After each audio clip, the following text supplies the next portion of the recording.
Welcome back to CBS This Morning. The U.S. plans to start withdrawing thousands of troops from Kabul this week. Many Afghans are still, as you see, crowding the airport. They're trying to get out, while the Taliban leaders say they will prevent more from leaving. Some veterans are trying to help those behind Taliban roadblocks to escape the country. We spoke with 3 veterans who served in Afghanistan and a U.S. contractor whose family fled the country back in the 1990s and eventually settled here in America. They told us what it's been like watching the Taliban take control. I was a West Point graduate, and in 2012, I served as a cultural support team leader in Afghanistan. I was in the Air Force for 20 years. I deployed to Afghanistan 4 times. I am a retired Marine. I served in Afghanistan as part of Task Force Leatherneck. My name is SAFI RAUF, and I was a civilian contractor in Afghanistan for 4 years. My family immigrated from Afghanistan to a refugee camp in Pakistan. I didn't fit into either side. I was kind of in the middle. I looked at a lot of those people. They looked like me. A lot of them looked at me like I was there to hunt them. In 2001, I lost a couple of very close friends. And then to go there and see how we hadn't been able to improve the situation much. We were able to work with girls who went to school. We were able to work with midwives in a clinic. Everybody made it home.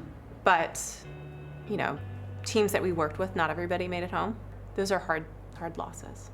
Our military mission in Afghanistan will conclude on August 31st. I always knew that the United States was going to leave Afghanistan.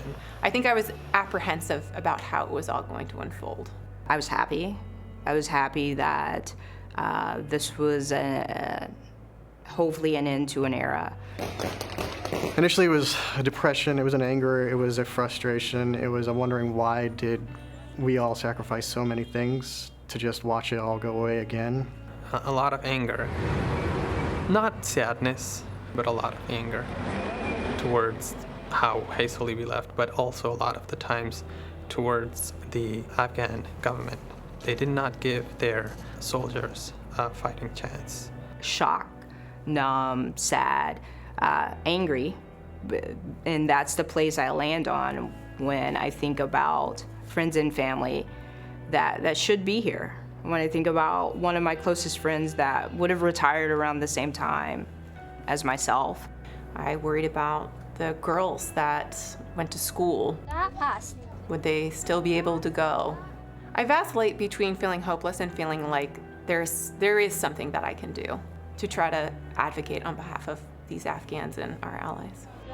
Those interpreters that worked with us, that bled with us, and making sure that the promise we made them, they are not left behind, and we bring them, they belong there, this is their home. We worked with a lot of locals on base, so you would think about what is he going home to, what's his life like, and now just for having served me breakfast, is he going to die?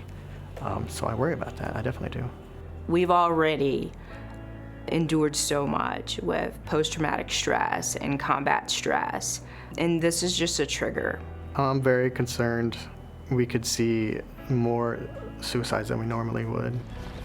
People that aren't able to see the other side are only going to see the negative and the loss of territory and the loss of the current goal instead of being able to see the good that was done. I hope the little girls that I interacted with in Afghanistan, you know, they remember the freedom. I hope that we have given them hope. So we saw somebody who was born, he's 20 years old now. For 2 decades, he has learned how to read, he's learned how to write and communicate with the rest of the world. So I don't think Taliban can contain that for too long. Our efforts there for 20 years gave the people a chance. It gave them hope. It gave almost an entire generation of people a life that they could have never had before. We did not waste our time. We did not sacrifice for nothing.